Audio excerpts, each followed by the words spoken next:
વડોદરા તાલુકાના કોયલી ગામે જનકલ્યાણક શિબિરનું આયોજન કરવામાં આવ્યું। આ જનકલ્યાણક શિબિરમાં વિશેષ ઉપસ્થિતિમાં વાઘોડિયા વિધાનસભાના ધારાસભ્ય ધર્મેન્દ્રસિંહ વાઘેલા બાપુ ખુદ ઉપસ્થિત રહ્યા છે। આ જનકલ્યાણક શિબિરમાં સરકારી યોજનાઓ છે, સરકારી લાભો છે તે લોકો સુધી પહોંચાડવામાં આવ્યા।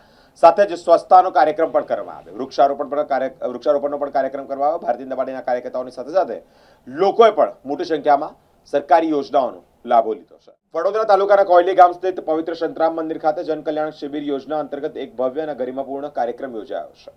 આ કાર્યક્રમમાં વાઘોડિયા વિધાનસભાના ધારાસભ્ય ધર્મેન્દ્રસિંહ વાઘેલા મુખ્ય અતિથિ વિશેષ તરીકે ઉપસ્થિત રહ્યા છે। દીપ પ્રાગટ્ય કરી શિબિરને ખુલ્લી મૂકી છે। સરકારી યોજનાઓ છેવાડાના માનવી સુધી પહોંચાડવાના આહવાન કાર્યક્રમ દરમિયાન ધારાસભ્ય શ્રી જણાવ્યું કે સરકારની જનકલ્યાણકી યોજનાઓના લાભ ગામના અંતિમ છેવાડાના લાભાર્થીઓ સુધી સરળતાથી પહોંચે તે પ્રાથમિકતા સાથે જ શિબિરમાં વડોદરા તાલુકા પંચાયતના પ્રમુખ પૂનમભાઈ જાદવ, અનગઢ જિલ્લા પંચાયતના સદસ્ય બિરેનભાઈ પટેલ ઉપસ્થિત રહ્યા છે। ગ્રામજનોને સરકારી યોજનાની વિસ્તૃત માહિતી પણ આપી છે। આ પ્રસંગે અનેક મહાનુભાવો ઉપસ્થિત રહ્યા છે। વિવિધ ગામોના સરપંચ સાથે જ સંગઠનના અગ્રણી હોદ્દેદારો મોટી સંખ્યામાં હાજર છે। આગેવાનોએ ગ્રામીણ વિકાસના કારણે વધુ ગતિ આપવા પર ભાર પણ મૂક્યો છે।